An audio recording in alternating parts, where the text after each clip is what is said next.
We were the first African American family in that district. I wasn't at the time, but I'm about 6'2", and some folks think I am really scary.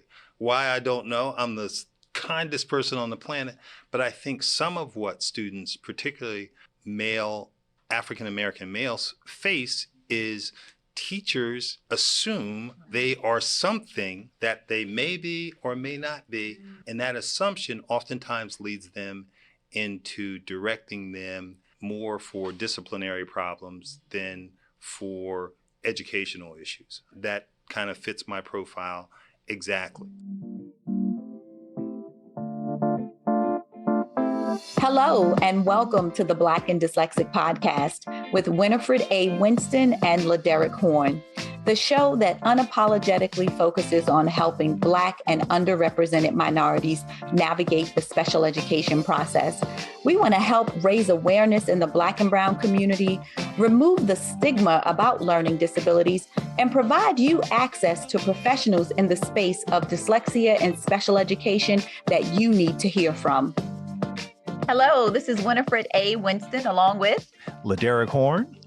And we're back. I know I said that before. I just want to say it again. I'm so excited. We just recorded a live episode of the Black and Dyslexic Podcast. And I'm going to let LeDerick tell you guys all about it because we were in his hometown in New Jersey. And so LeDerick, tell the people, what is this episode about? This is a recording we made. We were requested to do a session, like a panel session, as part of the New Jersey Education Association, NJEA, which is our teachers union in the state of New Jersey, as part of their Transform conference. I had keynoted an NJEA conference that was their Exceptional Children's Conference, dedicated to issues around special education, supporting students with disabilities. And as part of that keynote, I mentioned as a resource for people to check out the Black and Dyslexic Podcast. And just kind of on a whim, I was like, has anybody ever listened to the Black and Dyslexic Podcast? And there was this whole cohort in the room that got real loud, and I got excited. And so I didn't really realize it, but in NJEA, there were people listening to the podcast. And so my contact, Cammie, and shout out to Cammie for inviting us.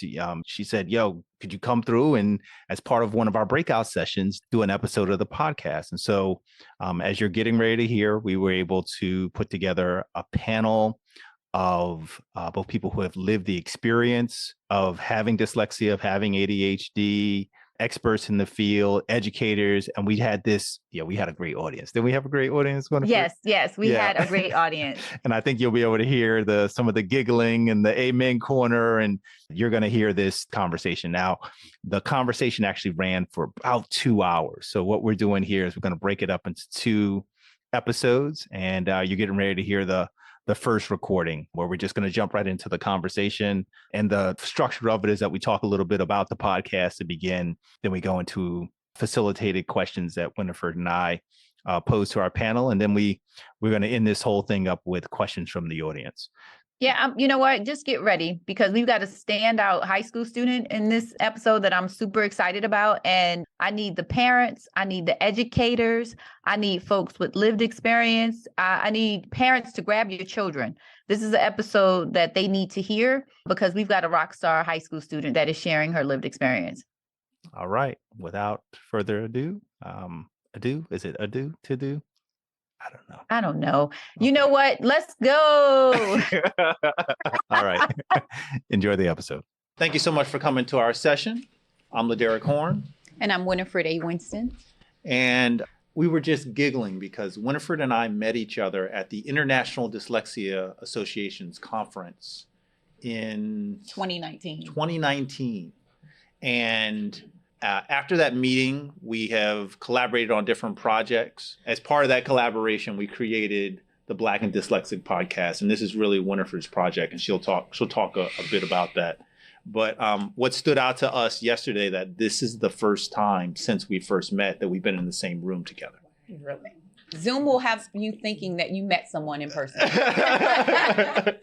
So this is a great opportunity. Like, we appreciate being able to connect again. We appreciated being at this conference and for being a part of the chorus of empowering messages and speakers and sessions that are a part of this event. And to add to that, we were able to put together what we think is going to be a really dynamic panel. Thank you for being at our session 2, because we're recording this. And if you have any questions, and the flow of the session is that we're going to say a few words just about the podcast ourselves. We're going to go to our panel. We've got prepared questions that should go for about 60 minutes or so. And then it really goes over to you. If you have any questions of any of us, we'll just go back and forth and kind of be engaged in dialogue. So, Winifred, why don't you kind of get us rolling? Sure. So I'm the founder and executive director of Dyslexia Advocation, which is a nonprofit that I started. I'm a parent of a child who's dyslexic and ADHD. I'm a former educator. I worked as an administrator for our headquarters first, and then later I went in as a CTE teacher. So I had no teacher prep training. I was an adjunct professor. I worked in higher ed mostly. And when my daughter was identified, I did not know how to help her. I felt lost. I felt confused. I was angry. Like, I'm an educator. I know principles. I can just pick up the phone and call someone. And I still didn't understand that IEP. And so I started doing advocacy work, and I started with an organization called Decoding Dyslexia. And I found out that there were private dyslexia schools and that there was remediation. I fully understood the difference between an intervention and accommodations. But what I also learned was there was no representation. I was often the only Black person going to Annapolis, our state capital, to talk to legislators to get legislation passed. And then I started a support group. And what I found was that Black parents would come to one meeting, then they wouldn't come anymore. But then they would hit me up offline. I have this question. I want to know this. And I'm like, well, why didn't you ask it? I don't know the answer. Like, we were around everybody that knew some of these things. And then the pandemic happened. And I said, you know what? I've got to focus on people that look like me, because now my daughter is in a private school and we're the only Black family. She said, I feel like this is a dark place and the light is shining on me because we're the only African-American family. And so that led to Dyslexia Advocation. I made up the word advocation, advocacy plus education. But what I wanted to do was educate parents and adults and make remediation affordable. We did not qualify for low income, but I could not afford to pay the retainer for an attorney, to pay for the specialized tutoring, and then get an independent educational evaluation all at the same time. So I often say in a matter of 3 days, I was told I needed $22,000 in order to help my daughter learn to read. Now, you guys are educators. What I didn't know is that evaluation that the school did was sufficient. Although they told me SLD, but I didn't understand. That was sufficient, but I didn't know that. So a big part of the nonprofit is to educate parents and adults, but then also help set off the cost of advocacy, tutoring, and evaluations. The way the podcast came to fruition, I started a hashtag on Instagram, hashtag Black and Dyslexic, because I didn't see any Black folks that were dyslexic. And I started showcasing athletes, because I was a former athlete, celebrities. But I'm thinking everybody can identify with a celebrity or professional athlete. So I was a magnet for dyslexics. They were coming out of the woodwork. The firefighter, who's a good friend of mine. I'm like, how all this time I didn't know you were dyslexic? Like the principal. And I started showcasing everyday dyslexics. And kids were DMing me on Instagram. Oh my gosh, they look like me. I didn't know they were dyslexic too. And a mentor in the space, she's like, don't stop using that hashtag. Everybody knows you by that. Wrap it up, get some funding, make it a program, and I don't know, start a podcast. I was like, okay. And so we got some funding from Morgan State University and their Morgan Cares. And one of my board members was like, isn't LeDerick on the advisory committee? I think he's a poet. He would be great. You can't do it all by yourself. Ask him to be the host with you. I'm like, okay, I'll do it. I wrapped it up, got some funding, and we started the Black and Dyslexic Podcast with the intention to educate parents, but it became something so much more. So that's how we got started with the nonprofit and then the podcast. We'll talk about the segments and how we break Sure. So because it started with parents, we have a badass parent segment. right? And I was last night I was saying that when I talk about this badass parents segment, I always thought bad meant Black and Dyslexic. But you were just saying just badass, right? Yeah. Okay. But it makes sense now. And the reason why nobody believed in that segment. Like my board was looking at me sideways. LeDerick was like, okay. I'm like, no, this is it. Because as a parent, you feel so alone. Right. You feel so alone in the fight. Yes. Even your family members, they would tell me, oh, my daughter is Logan. Oh, Logan is smart. Like, what are you talking about? I'm like, yeah, that's why I'm concerned. She's not reading. Oh, you're being over the top. She's your only child. Oh, there's nothing wrong with her. You know, family don't support you. You don't feel like you can talk. And culturally, as Black people, we don't talk about mental health or learning disabilities. And so I said, we need a badass parent segment because I would take phone calls on my personal cell phone from parents. Just if they want to cry, if they want to vent. So I was like, no, we have to have a badass parent segment where a parent just tells their journey. And then we have everyday dyslexic, whether it be an adult or a child, just someone who has dyslexia, who's telling their journey, whether it's positive or it's been very challenging. And then the other two segments are open to professionals in the space, an advocate, a speech and language pathologist, an attorney. Literacy experts, because these are people that I didn't know existed. Right. And I worked in education, right? And before my daughter was identified, this was so illegal. I took the IEP binder home, okay, and called one of my friends and I said, okay, how am I supposed to do this? I'm not gonna lie. I said, well, do I stand beside him and read it? Yeah. I said, well, what do I do? Okay, when I give the test, do I give them like less questions? Like what do I do? I had no idea, right? I had no idea. So I said, okay, I was an educator. I worked in the school district and I didn't know that these people existed. And so I said, we're going to have folks talk and have unfiltered conversations around Black and dyslexia because it's different and it was different for me. And I knew people. And so that's when I came up with, okay, that's how we're going to frame it. And the badass parent segment is our most popular listened segment. Like people will come up to me like, oh my God, that parent really resonated with me. I feel the same way that she did. And I'm like, see, y'all didn't believe in it, but see that neurodivergent mind of mine. Aren't you glad you called my agent?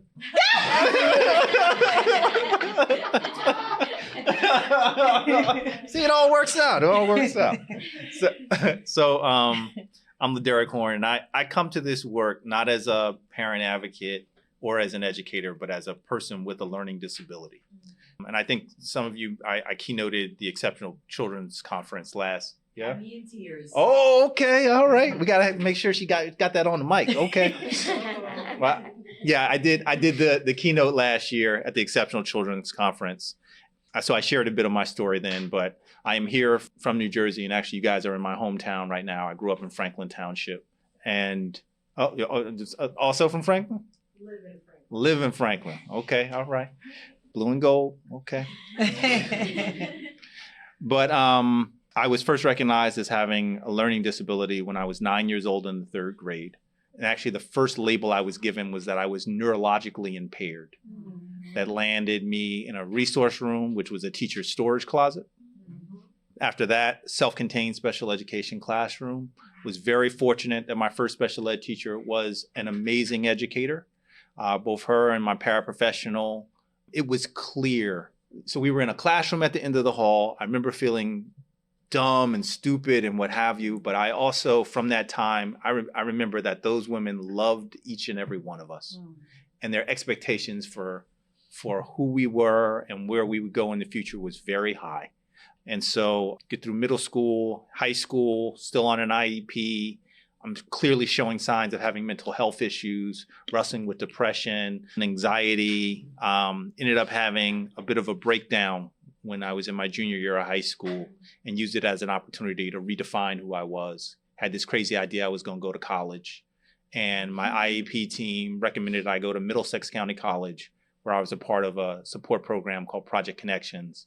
And that program was designed to support students with learning disabilities and ADHD, and it changed my life. I started using accommodations for the first time. And I think two of the things that were made like a major difference beyond getting support like extra time and what have you was one, getting an understanding about what my learning disability was, learning about what it was to be dyslexic. I came from both a family and a larger community and a school that was sort of dominated by a culture of silence around disability, but we really didn't talk about it. It was, like if we said anything, it was like you were special, but we didn't really go into depth about what these challenges were.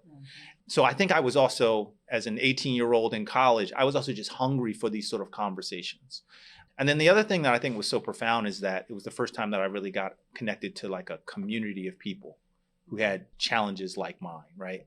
So I'd been in spaces with people, but not had community. And so, it took me 5 years to get out of county college. I go to New Jersey City University. I ended up getting a BA in mathematics, minored in fine art.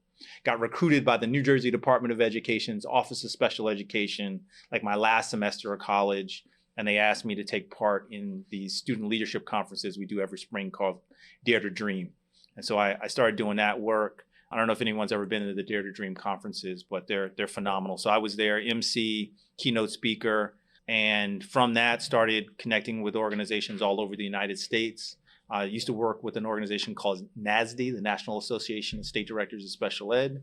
Was on the board of a number of nonprofits. And now I sit as the board chair for the New Jersey Coalition for Inclusive Education. My company also last year was awarded a 2-year grant from the New Jersey Council on Developmental Disabilities, specifically around doing work to increase access to information to Black New Jersey residents with intellectual and developmental disabilities. And so, so disability and trying to make the world a better place for people with disabilities has been my world. And I think Winifred and I were probably in a very similar space in 2020, looking at the lynching of George Floyd, looking at the murder of these Black people, and then also seeing our community and other communities rising up asking for justice. And it was a sobering moment for me because I'm at home, like all the rest of us, during the pandemic and asking myself these big questions. And one of them is, what is my work really doing to help Black people?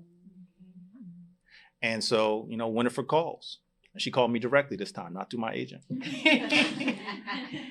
And, she said, we want to, my organization, we want to do a podcast. Would you be interested in doing it? And it was both that and then also this grant from the New Jersey Council on Developmental Disabilities. I've described them both as almost like being answers to a prayer that I put out into the world.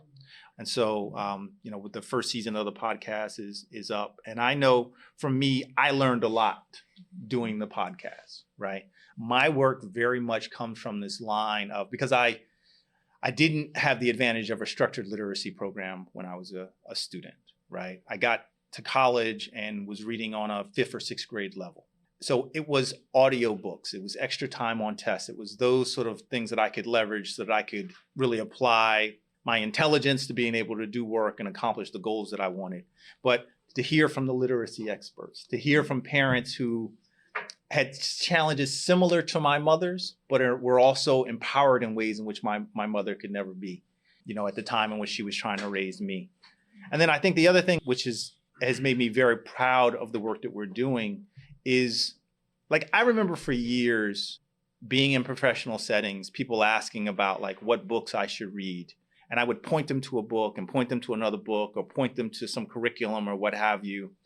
And these were always created primarily by white folks and really for white folks. And I mean, and I may even be crying on one of our episodes, but I know I have been in tears and saying like, no, this podcast is what I wish my mother could have had, right? And so like one of the things some of the things that we've learned is, one is that the format works really well. So it is a spoken word format. It's culturally competent because I don't think we have any white folks that have been on the podcast. No, it's just Black folks talking to Black folks. Yeah. And it is very much like almost like a conversation in your living room. Yeah. And it was right? it was necessary because for me, with all my advocacy, like I said, I was oftentimes the only Black person. And when we met in 2019 in Portland, Oregon, I was hanging out with all my friends and I was having a great time. I went out there by myself.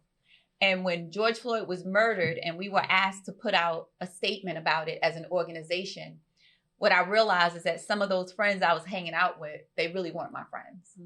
They weren't the allies that I thought they were. And it allowed me, and I had to self-reflect, right? Because I'd gone to PWI, predominantly white institution for undergrad. I was a D1 athlete. So professors would say things like, well, you athletes aren't going to get any special treatment, right at me. Then I went on to PWI for graduate school.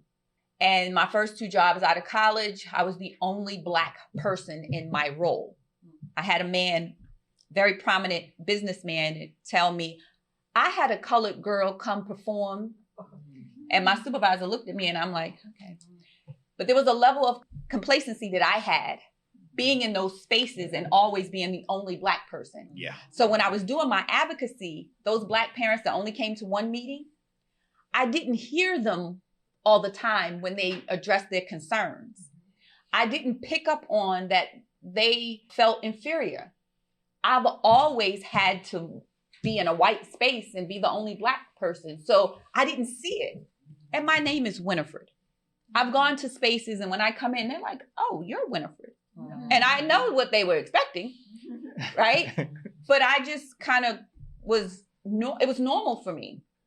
You know, my daughter goes to a private dyslexia school. The first school, we were the only Black family. Her dad is a little uncomfortable. I'm like, oh no, get comfortable with the uncomfortable. We going here to this event in this really high-end neighborhood. What? Like, I was just conditioned that way. And then when George Floyd happened and I realized it was a hard truth for me. And I said, you know what? I've got to recognize that every Black person is not going to be comfortable in that uncomfortable space. And I am going to be okay. Like, we got pushback. I got pushback naming it Black and Dyslexic. Yeah. Like, people were coming for me. And I'm like, oh, the comments are great. The comments are like, great. I was like, come on, bring it. You know, I was an entrepreneur before this. And as a Black person, we go through, do you make your website all Black? Right. Do you want to appeal to everybody? I was one of those people. Oh, we're going to appeal to everybody. We want to help everybody. But what that experience allowed me, the confidence, and basically to like, I don't care. I'm tired of making you feel comfortable. I'm going to feel comfortable. I'm going to make this space comfortable for Black parents to look at the website and say, oh, they look like me. Because that's the first thing we do. When I looked up the staff at the schools I was looking to send my daughter to, I'm looking at the staff directory. Right. Oh man, the custodian, athletic director, admin assistant. That's all you see. There's no Black teachers, right? So naming it Black and Dyslexic, having Black guests on the show, having Black professionals. You know how hard it is when you're trying to find someone that looks like you, that understands culturally what your experience is, when they say you don't have enough books at home. Black parents aren't engaged, right? A lot of the work that I did, because of my professional position, it allowed me the autonomy to take off and go to Annapolis. It allowed me to leave and attend events. But a lot of parents couldn't do that. You know, I post pictures when I'm number 1 in the carpool line. I'm there at 2:35 and school don't let out to 3:10. I'm one of those parents. But everybody doesn't have that luxury. So naming it Black and Dyslexic and really focusing on the challenges that Black parents face was like healing for me, because I felt like I let my community down, you know, prior to what happened, because I said, I'm in these spaces, I'm seeing these people. And when I went to Portland, the support group, they were like, no, we're going to raise money. We want you to go and get that information and bring it back to us. So it was kind of like, I have to do this. And so what I realized is that so many other people listen to the podcast and say, wow, you answered a question I was afraid to ask. And that was one of the things in conceptualizing what the podcast would be, is that I said to Winifred, I said, you know, like, we're doing this for us, by us, but a lot of white folks are going to listen to this program, right? And although that's not the first sort of audience, we were also clear, like, we were going to be this resource. And we get a lot of comments that are folks who are like, I've never been invited into these sort of conversations before, you know? And so, and another thing that we really committed to early on was doing our best to not use teacher talk, right? So educators are utilizing the podcast as a resource, but We try to break down the acronyms, or not use them at all. We understand that language can be a barrier, right, to engage with folks. And we've got some of the nation's leading researchers around literacy and dyslexia who have been a part of our conversations. We cite the studies, and I think one of my favorite things about the podcast is that our show notes are like a resource list. So we're capturing every reference that is being made during those conversations and then providing them as a resource list for people to do their own research. But we're trying to do it in a way which is really engaging. And I've gotten a lot of feedback from folks that said, I was looking for a podcast on dyslexia, on education. When I started listening, the first 5 minutes, I didn't understand any of the words they used. And then when we got to your podcast, it was so conversational. Right. And I said, well, that comes from me really thinking like I was an educator. I taught for 2 years in high school. But again, I was a CTE teacher, right? So I had no formal teacher prep training. I mean, the 4 classes I was supposed to take for certification, right? The word pedagogy threw me for a loop for a while. I'm like, what? And then what is the other one? Fidelity, right? I was like, what? So I've made it, when we interview and we talk to folks, I'm like, could you explain that? But explain it in like regular, like I'm like regular, break it down so everyone can understand. So I know as educators, you guys will get it, right? It'll make sense to you, but the parents and the people who are learning, it'll make more sense and it'll be more inviting because the first 5 minutes is not turning them away because it's all these big words and they think they need to do research and be scientists just to really understand it. So that was very, very intentional because as a former educator, I still sat and I would say, womp, womp, womp, womp, womp. They be talking. I'm like, what? But I'm also nodding my head and saying yes. And then afterwards, I'm in my car crying. Yeah. So, in bringing that conversational dynamic to the podcast, we're recording this episode and we've assembled, I think what's going to be an awesome panel. So we were all just like, before y'all came in here, getting to know each other. And the dynamic is really good. I hope we don't get quiet because the mics are on now. But we got a great group here. So we do have prepared questions. We're going to try to get through all of them. We want to give everyone just the freedom that if someone says something that's interesting, you can play off it and we'll just kind of see where the conversation goes. So the first question is just real simple. Just what is your name? Please just like introduce yourself to the audience. So what's your name, your profession, and then your connection to dyslexia and ADHD. And what I love is if Frank could start at the end and if we can work our way back. Sure. So my name is Frank Latham and I work for the New Jersey Council on Developmental Disabilities. I am a licensed social worker. What I do for the council is I am their advocacy coordinator and their principal presenter. So I go out and do presentations at school and any other place that folks ask me. So I have, that's my professional connection. My personal connection is I'm probably older than everybody on the panel. So part of my connection is I was diagnosed with dyslexia pretty late in my academic career and struggled because so much changed so quickly. We were having a conversation prior to you guys coming in about how improved things have gotten and how much further we still have to go, simply because there are technologies and other benefits that I believe have changed the landscape of individuals with disabilities more broadly. But we are not there yet. And I think a panel like this gives us a great opportunity to both learn, hear from folks who have lived experience and allow that lived experience to inform how we move forward. My name is Shay Brown. Originally from Harlem, New York. I live in Patterson right now. I am a special educator. I teach resource. When you said resource, it just hit home. I teach resource for kindergarten, second grade, and third grade. I currently teach in Prospect Park, but I was teaching in Patterson for 7 years as special education as resource. I'm also a mother of 2. I have a daughter and a son, and my son is 9 years old. He has autism.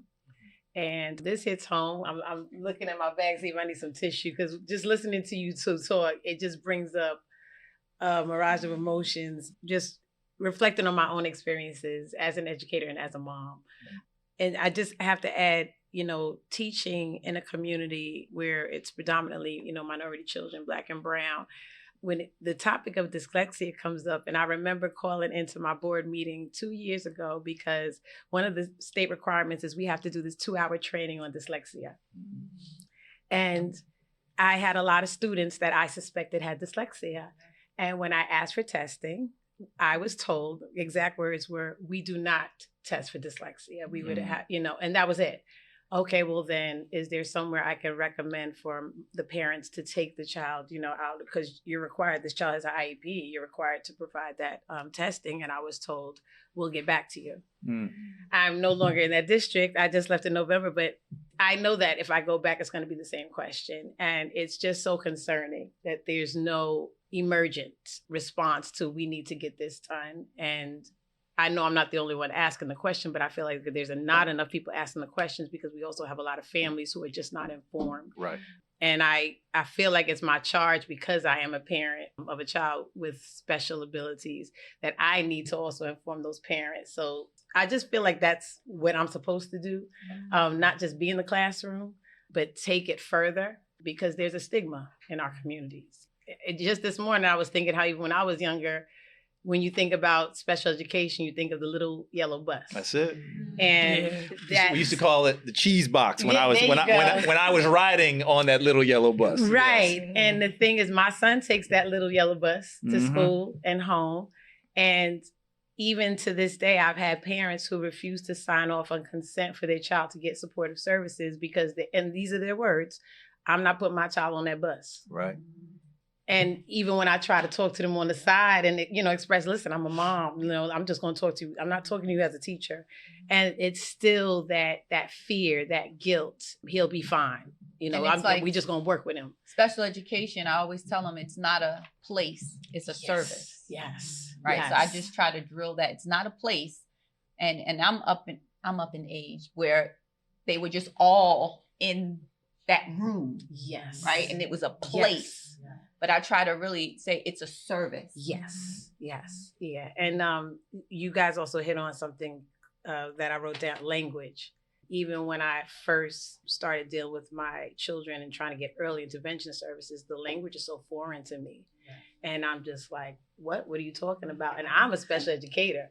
So me even going in as a parent, they're saying a lot of things that I still didn't understand. And I think we have to break that mold and have that conversation. Just like when Lizande, one of the staff of PD2 at NJEA, when she approached me about this, I looked you guys up.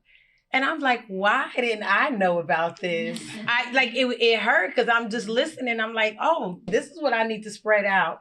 So I'm texting it to all my friends and they're like, where did this come from? So this is just like mind blowing. And I thank you both for you on the show now. I know. Thank you. Just here. Wow. Amazing. Awesome. Carmen. So my name is Carmen Porter. And I am from Salem County. I have worked in education for the last 14 years. I started off as a 5th grade teacher. Then I moved into a CTE setting and worked with special ed students, getting them to introductory to the CTE environment and see what they would be interested in. And then I just actually made a change and moved to a different district, and I am now a learning disability teacher consultant. I try to watch my language as well because I'm always like, I'm an LDTC. And they're like, what's LDTC? Because it's so different in different states. So I try to make sure that I explain what that is and say the name. Sometimes I slip and say the LDTC. But so what a learning disability teacher consultant does is we do the learning test that Winifred was talking about, that she had done for her daughter, and we look at the different academic strengths and weaknesses that a student has to see if they qualify for services. That is what I do. And my interaction is I don't have anyone as a child for teaching students who have been in my classroom, and also case managing students now that I come in contact with. As I'm doing the testing, I can see, and again, even though we don't test for dyslexia, when you're doing the test, you can see their strengths and weaknesses of where they struggle in reading, where they struggle in writing, and see areas that you can help students in. So one of the reasons I got into education was because when I was in high school, I was I would say average student. I struggled in some areas, but my guidance counselor had a conversation with my mom and told my guidance counselor told my mom, yes, she should not go to college because she's not college material. Mm. So, and I was sitting there with my mom. So I'm like, how do you tell someone they're not college material? So I went ahead and went to college. I have my master's in special ed. Plus, again, I have my certification now for LDTC. And I actually saw my guidance counselor maybe a few years after I graduated. I actually went to and got my associates as in a community college. And I saw her and she was like, oh, what are you doing? And I said, well, I just graduated from community college and about to go to my 4-year college. And she was like, oh, that's nice. And I was like, yeah. You know, when you said they don't test for dyslexia, I tell parents, but they can identify characteristics of dyslexia. Correct. And it's all about how you say things. Yes. Right? I didn't know that. Because they identified characteristics of dyslexia for my daughter to put SLD on there. Correct. Oh, okay. So now let's go from there. Yes. So it's all about that language and how you say it, right? You can identify characteristics of dyslexia. So yeah. Desiree? Oh. Well, hi. My name is Desiree Graham. I'm a high school student at PHS. Got to say what PHS Sorry. Piscataway High School. I'm going to go to Middlesex College and I want to be a special education teacher. I have ADHD and dyslexia. I was diagnosed at a young age, grades 5th or 4th. I stood back in kindergarten because of my dyslexia. This was before I knew I had it. It just took a toll on me. All right. So Desiree is a part of a program that I'm doing in Piscataway High School called EPIC. And she has been one of the most outspoken people about having ADHD. And when I heard she wanted to be a special education teacher one day, I said, I'd love to have your voice to be a part of this conversation. So can we all applaud and welcome our panelists?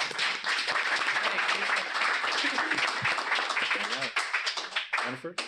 Okay, so what are some common challenges faced by Black neurodivergent students in the education system, and what have you seen that has helped them to overcome these challenges? Just anybody can take a shot at it. We'll just kind of go back. So I'll start because part of it is the time frame. So I was sharing with the panel earlier, my father was in the military. We moved a lot. When I finally landed at the school that I graduated high school from, we were the first African-American family in that district. I wasn't at the time, but I'm about 6'2", and some folks think I am really scary. Why, I don't know. I'm the kindest person on the planet, but I think some of what students, particularly African-American males, face is teachers assume they are something that they may be or may not be. And that assumption oftentimes leads them into directing them more for disciplinary problems than for educational issues. That kind of fits my profile exactly. I was a big, I guess, scary kind of a guy who showed out from a disciplinary standpoint because I was more than anything else frustrated because I wasn't getting the educational resources. And again, my mom was a social worker. My dad was in the military. We had plenty of economic resources. It was more about not having the opportunity or being evaluated properly than it was anything my parents lacked or didn't try to accomplish. It was, in my opinion, an assumption on the school's part about who I was before they knew who I was, and the systems that were in place that really don't look individually at the students and say, here's somebody who needs some kind of support. What kind of support can we provide for them? Yeah. And so that's really speaking the biases. Yeah, right? absolutely. Some of the biases. Have you seen any programs, or has anybody seen any programs that really help to address those biases?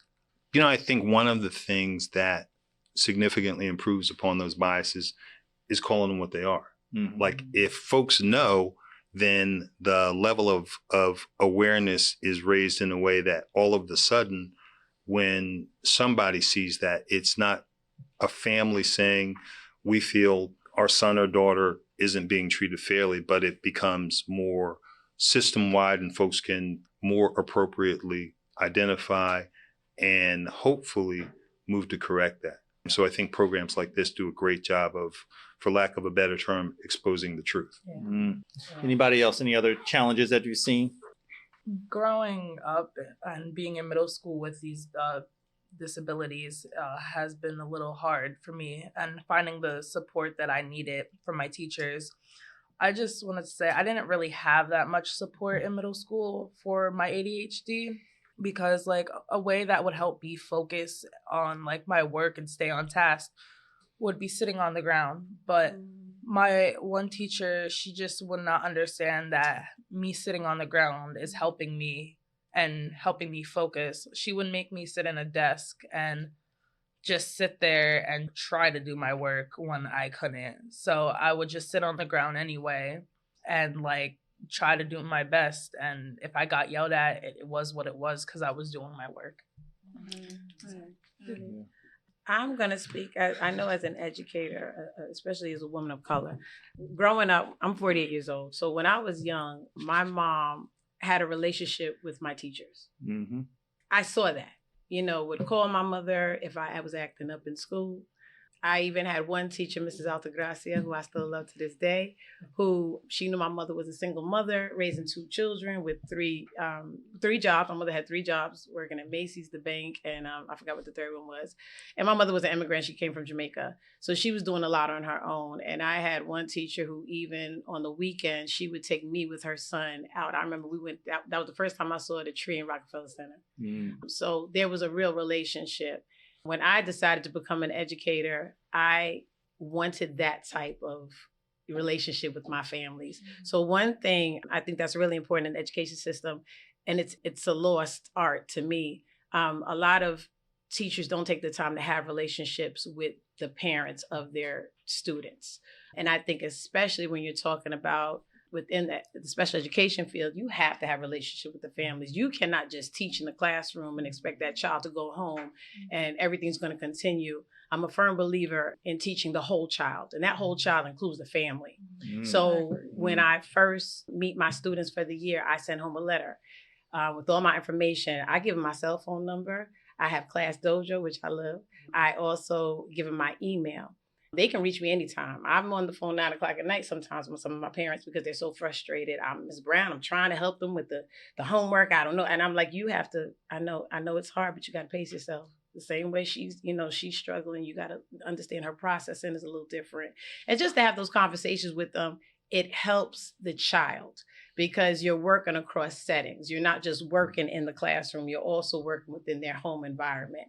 And I think that allows for a more successful experience for that child, especially when they're dealing also with behaviors, because I have children who have, multiple labels, dyslexic, ADHD, they want to throw out everything on the IEP. And a lot of times you have educators who just look at the IEP and that's it. They're not looking at the child. They're not looking at the mother. They're not looking at the father. And the thing is, when you have those relationships with the families, you start to learn about a lot of stuff that's going on that's affecting that child. So being able to do that, and I'm not trying to pat myself on the back, but I have a lot of parents who say, I've never had a teacher like you, who actually cares. Even during the pandemic, we were virtual, which was one of the hardest teaching times of my life. And I know everybody in here can relate to that. I was sending my kids rewards, because they were doing so well. And, like through the mail? Yes, through the mail. I was literally sending them rewards through the mail because they were doing, so successful. Especially during the wintertime, I was sending them hats and gloves because I knew we got to really see in the homes. I might be talking to you, but I didn't, to be able to see what's going on in the home, I saw a couple of needs that were going on. And you just saw the building of those relationships have given me lasting relationships with my students who I no longer teach, but those parents still reach out to me. And, there's also situations where there were younger siblings where I may have seen, there might have been some challenges. And because I built that relationship, those parents trusted me when I said, I need you to call the department, set up an appointment to get some testing done, because the earlier you get this done, the better successful that child will be, so you're giving him or her an opportunity to be at level with his peers eventually. So let's get that early intervention. And I'm a huge advocate for that. So I think the biggest thing to start with is that communication, building a bond, building a relationship with the families, because that also reduces, I hate that word, that stigma that's in our communities, especially the Black and Brown community. And the language is key. I live in Patterson, and we have a lot of Hispanic families. And I've had students of our, Hispanic families who don't speak English. So they come to these meetings, even though there's a translator, they're still lost and they're just signing off. And then eventually they don't even know that a lot of these services that their child is entitled to, that IP is a legal document, they are not even aware that their child is missing these services because we're having a teacher shortage. There's just and they don't even know their rights. They don't know what the prize book is, the parents' rights instruction, a booklet to show you what to do. So it's just, again, it's having that relationship, talking with the parents, talking with those families, and getting to know that child fully so that, everybody can be successful moving forward. I definitely do agree with everything you're saying, because for it to work for a child that has disabilities, it has and for the teachers and the parents, everybody has to have communication, because without it, then somebody is missing some important part of what's going on. And I do really appreciate all the teachers that put in the time and effort trying to get to know their students. Desiree, we were prepping for this earlier, and she was saying how you were saying that's one of the major differences for you now in high school, right? Yes.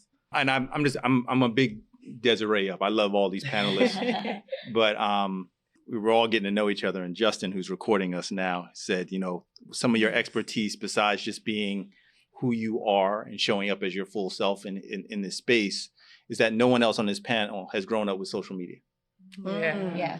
Yes. Which is that's a big right? There are some things that again, that you bring to this. And thank you for being here. Carmen, do you have anything?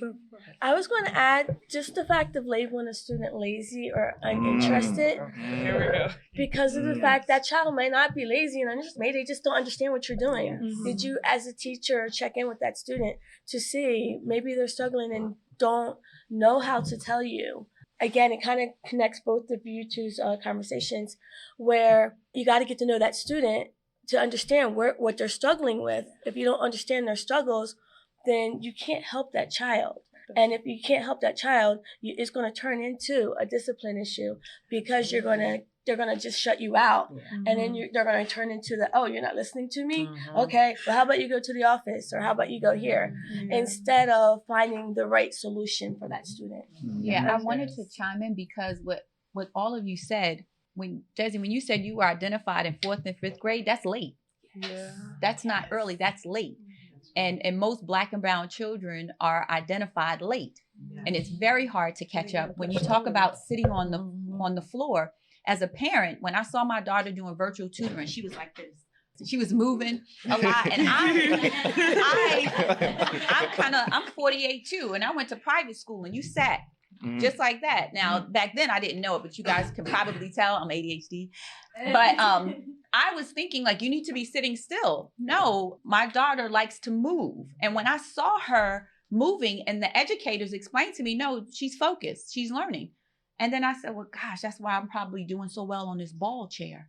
But I didn't know I was neurodivergent. And so early identification for Black and Brown kids is so important. And culturally, we don't empower them with that identification, right? My daughter is 13 now. From the time we got identified, I told her that she had dyslexia. She now tells me back then she thought it was an illness, right? She thought it was an illness. And I told her her brain works differently. And then she was enrolled in a private dyslexia school. So she's like, I'm like, oh, Octavia Spencer is dyslexic. She was like, I see them every day, Ma. I go to school with a whole bunch of dyslexics, right? It's like nothing to her now. But she was able to self-advocate. In school, a teacher kept skipping over her. And I said to her, she says, well, mommy, she keeps skipping over me. And I said, well, she's trying to get to know you as a learner. You're new here. She's trying to get to know you. She doesn't want to embarrass you. She doesn't want you to be uncomfortable. I said, let's go through the first trimester. If it still continues, I'll say something. She walked away and then she came back. She said, well, mommy, I have to tell you something. I said, what? She said, I told her I'm here now. And I learned by being challenged. And if you would just be patient with me, I can get you the answer. 8 years old, little Black girl at a predominantly white school. But I will tell you, we had problems with that educator ever since. But she was able to self-advocate in 3rd grade, right? And that's a huge, huge difference. All right, y'all. So we're going to break there. That's going to be the end of this episode. We're ending with that amazing story about Logan, Winifred's daughter, advocating for herself, saying, I'm here now. And that powerful example of advocacy. I know I certainly could not speak up for myself when I was that age, but we're really excited to be able to share with y'all part 2. So Winifred, why don't you close us out?